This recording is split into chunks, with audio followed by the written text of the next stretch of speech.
This guide will help you understand the information cards that inform you of your system's performance. These information cards will walk you through information such as revenue earned over time, energy consumption, and what your solar PV generation has been used for.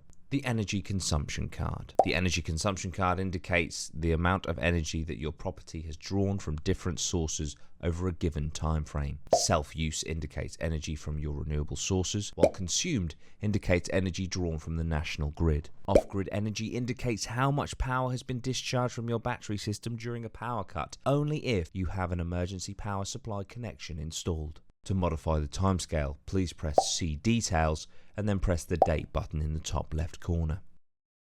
Energy Statistics card. The Energy Statistics card displays how your renewable energy has been distributed. Yield indicates the total amount of PV generation.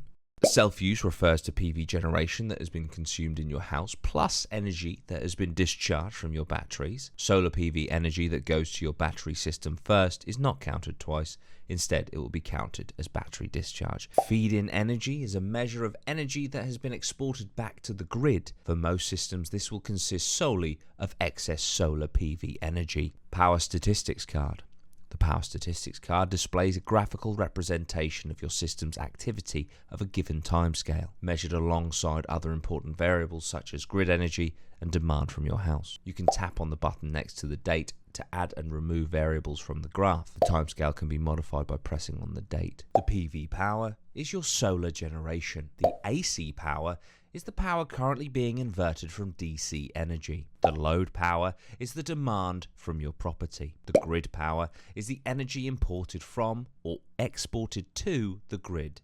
EPS power. This is the power discharged from your batteries during a power cut, but this is only if you have an emergency power supply connection installed. Battery power is the energy charged to or discharged from your battery storage. Please note, negative when discharging, positive when charging. Battery SOC is the battery state of charge, which is what percentage of your battery's capacity is available for use. And lastly, the Revenue Statistics card. This card displays information about your system's total earnings over various timescales. The information is calculated using your import and export tariff rates. If this information has not yet been filled in and the section is empty, please contact our technical team.